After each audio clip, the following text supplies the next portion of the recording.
today is also the first working day since the lockdown in South Africa. The country began what it termed a level 4 from Friday, May 1st. Today, people are allowed to return to work, but they still have to keep their distance from each other, wear face masks and wash their hands.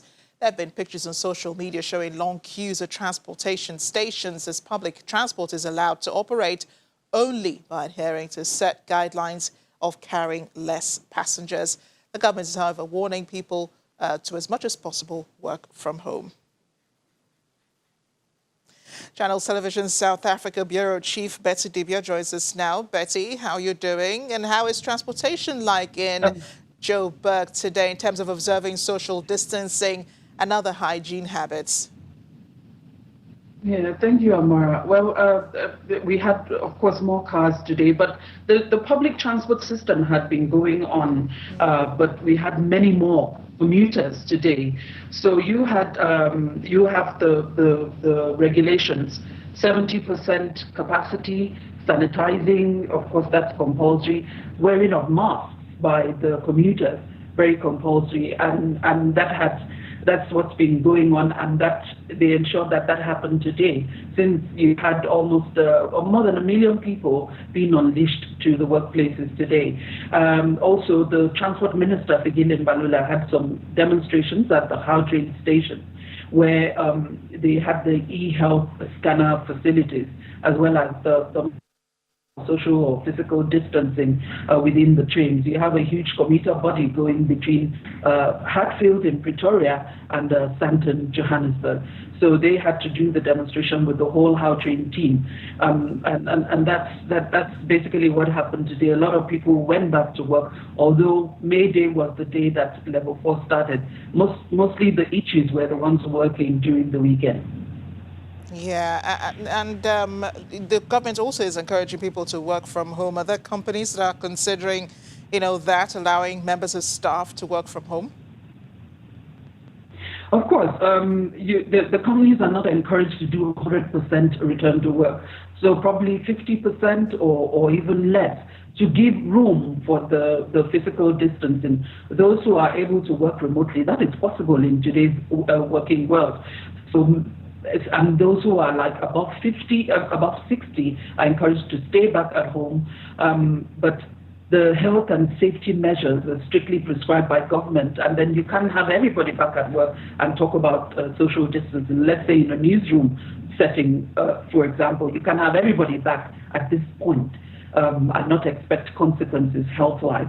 So people are encouraged to just get essential stuff back at this point, so that we can move on probably to level 3 very soon.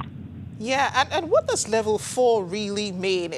Does that just involve allowing people to go back to work, or there's more to it? Well, level 4 means loosening up of some of the restrictions, but the major restrictions are in place, and the health and safety measures, social, physical distancing, no interprovincial travel is allowed. Not all industries are allowed, just some beyond the essential are allowed, like people who sell warm food, the manufacturing industry, the mining industry, more of the mining industry, although the coal sector was active at the time because it supplies energy to the country. So more companies are allowed. It's been opened up a little bit more, so that more people, schools are not yet open. So the level 4 means people also can exercise outside where they live for 3 hours in a day, between 6 and 9 a.m. People can still go to the grocery shop. There's no interprovincial travel, but there's a window between the 1st and the 7th where those who had been trapped in other provinces are now allowed to return or to their place, the base where they're working. And after that, it's going to be closed again. But just, gradually to see if, things won't get worse. Although now we have a surge of numbers of positive cases, but the government is still watching that. Yeah, and how has compliance been like during the lockdown? We did see some reports of, some poorer communities where it was almost impossible to maintain a lockdown. It is still impossible because a lockdown means people have to stay in confined places in the poorer communities that you mentioned. So a lot of people went foul of the law in terms of leaving the places where they're supposed to be. We have the issue of the alcohol and cigarette purchase. They're not allowed.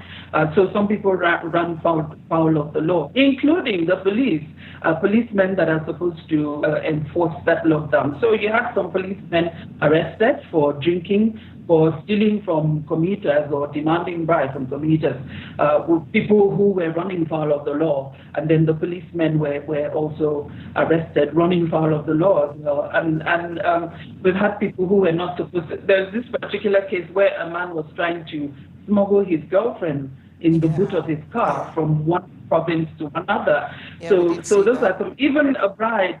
Yes, a bride and a groom who went against the regulations. I don't know if they got to take the vows, were arrested. And lately, when the Ramadan fast began, you had a group of Muslims who gathered to pray after they had been warned not to leave their homes. They could pray at home. So the police went in there. The video went viral. It didn't look good at all. And I know the police have since apologized for that. But they were not, they were all packed together, you know how the prayers go on. So these are some of the things. And then the long queues are everywhere. People queuing for food parcels or food hampers, people queuing for the social banks. Yes. Betty, thanks again for bringing us up to speed, and thanks again, for showing us what really is going on the ground. Do stay safe in Joburg and observe those health regulations. Thank you. You too.